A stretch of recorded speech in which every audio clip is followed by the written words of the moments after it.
everyone. You've got to see my setup here. It's quite magical. Magical as in everything's about to fall over. So thank you very much for watching Onyx Pages. Welcome back.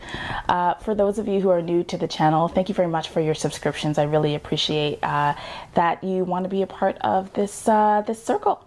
That is Onyx Pages.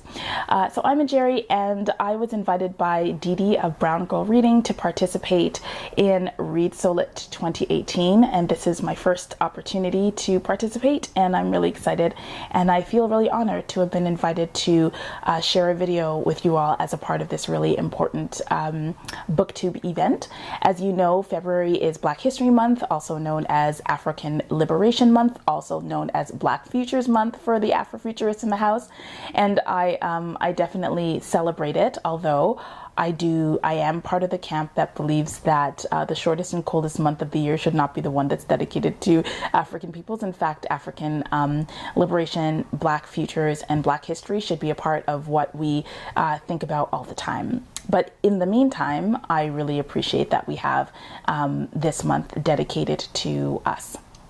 So this video has become half an hour long, so I am going to be dividing it into 2 or 3 different sub videos, so I hope that you watch all 3 parts of it.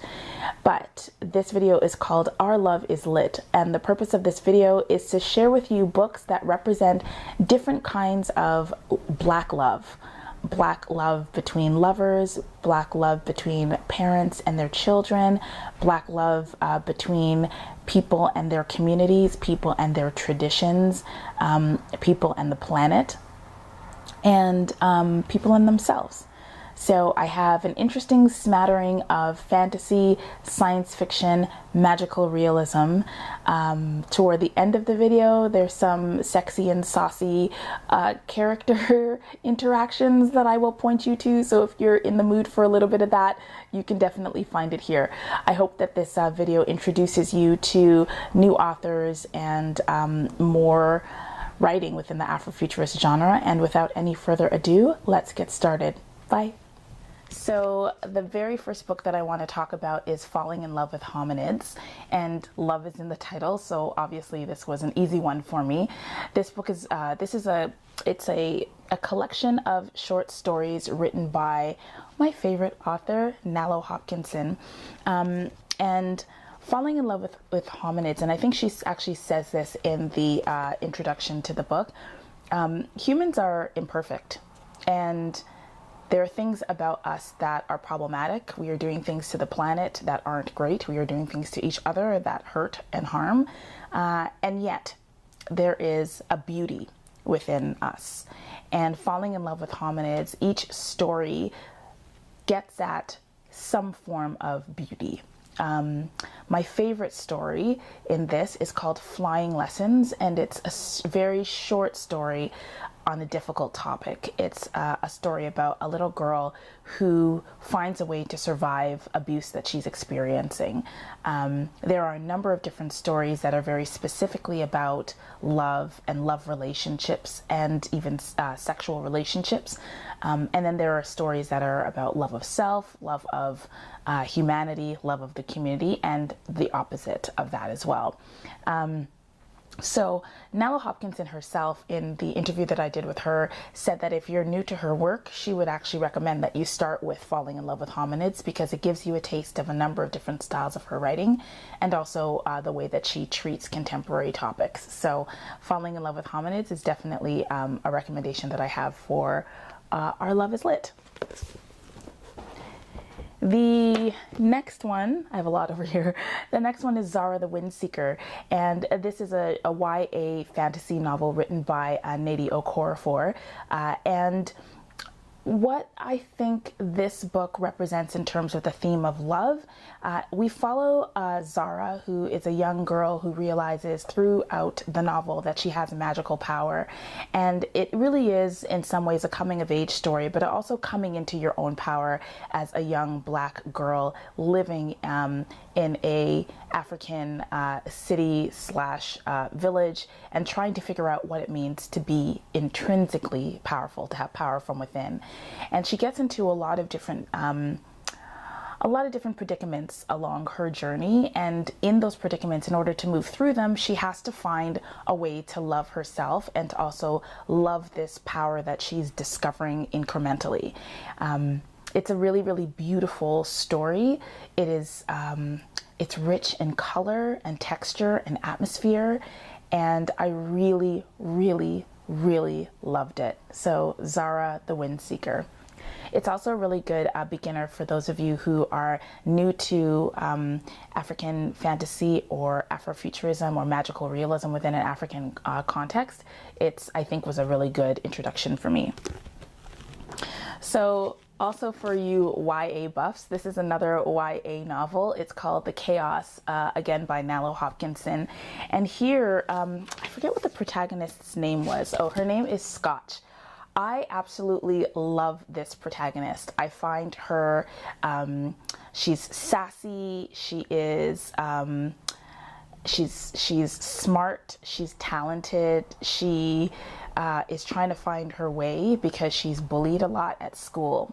In any event, what happens in this story is that one day something really strange takes over the city, and she has to figure out what to do with that. And she's changing, like she's physically changing in a way that she doesn't understand.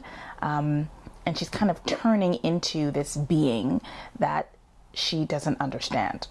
I can't say more without giving spoilers, but as Scotch does this, she has to encounter things about herself, things about her body, things about her family, things about her community that are really, really difficult. This story is definitely for the open-minded, for those of you who are willing to be transported to another world in a very abrupt kind of way. It is it's an aggressive fantasy and urban fantasy, and I absolutely adore it.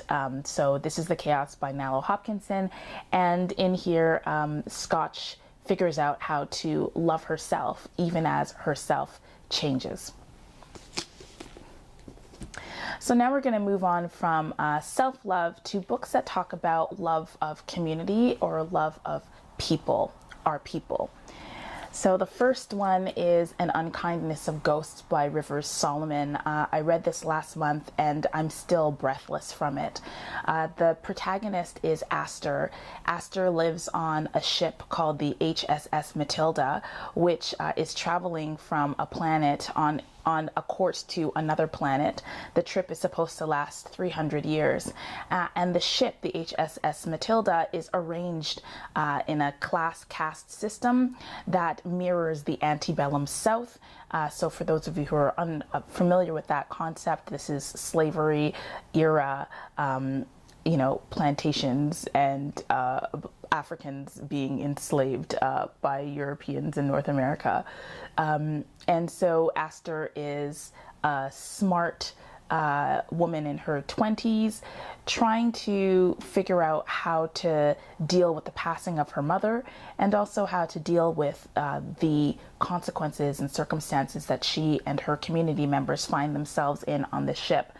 And there definitely is, there are a couple of romances in this story. One that really got me in my gut. But I think the love that overrides the plot here is this feeling that we as people, we as African descended people, we come from amazing societies and we are meant to be home. And there's this pull, this desire to find home and to return home that just overrides the plot. And it's amazing. And there's also a subplot that has to do with how we connect to our parents, in particular, how we connect to our mothers, and how our parents, hopefully sometimes, certainly in my case, want us to be well, and what they do in order to help us be well. So this was beautiful. The next two books are by Tananarive Due. Tananarive Due has an online course that she created, I believe, with her partner Steve Barnes on Afrofuturism, and you can sign up. It's self-led. It has a number of different authors who contributed to it, so you should check it out.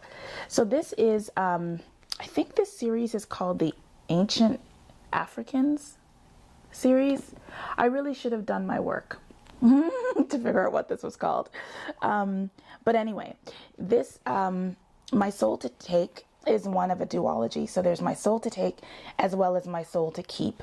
And then this is Blood Colony. Oh, it's the African Immortals series.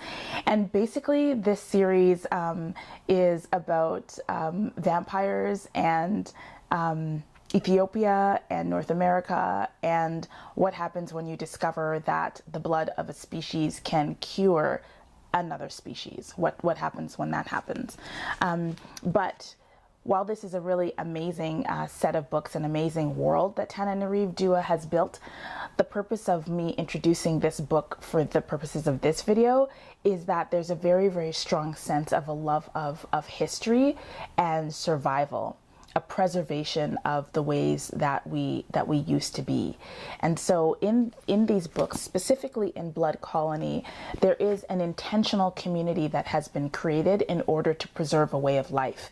And even though there are flaws, as there always are with intentional communities, there is a strong sense of love for a past way of being.